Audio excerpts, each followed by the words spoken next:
Hi అండి. ఈరోజు మనము టేస్టీగా, ఈజీగా మష్రూమ్స్ జీడిపప్పు కూర ఎలా వండుకోవాలో చూద్దామండి. రైస్‌లోకి, చపాతీలోకి అద్దిరిపోయిందండి. ముందుగా దీనికి కావాల్సిన పదార్థాలన్నీ ఇలా రెడీ చేసుకున్న తర్వాత పాన్ పెట్టుకొని ఆయిల్ వేసుకొని కరివేపాకు, పచ్చిమిరపకాయ చీరుకులు, ఉల్లిపాయ చీరుకులు, ఉప్పు వేసుకొని దోరగా ఆనియన్స్ వేయించుకున్న తర్వాత టమాటా ముక్కలు కూడా వేసుకుని ఆయిల్‌లో సాఫ్ట్‌గా టమాటా ముక్కలు మగ్గిన తర్వాత పసుపు వేసి ఉడికించుకున్న మష్రూమ్స్ కూడా వేసుకొని 2 మినిట్స్ మగ్గించుకున్న తర్వాత బంగాళదుంప ముక్కలు కూడా వేసుకొని మగ్గించుకున్న తర్వాత 2 మినిట్స్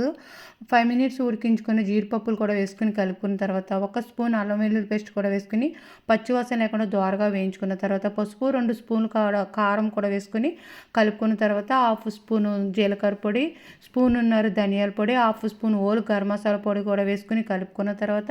ఇందులో ఫ్రెష్ మేగడండి పెరుగు మీద మేగడ కూడా వేసుకొని కలుపుకొని కప్పు వాటర్ వేసుకొని ఇలా 5 మినిట్స్ మగ్గించుకొని ఆయిల్ వదిలిన తర్వాత కొత్తిమీర వేసుకుంటే ఎంతో టేస్టీ మన మష్రూమ్ జీడిపప్పు కూర రెడీ.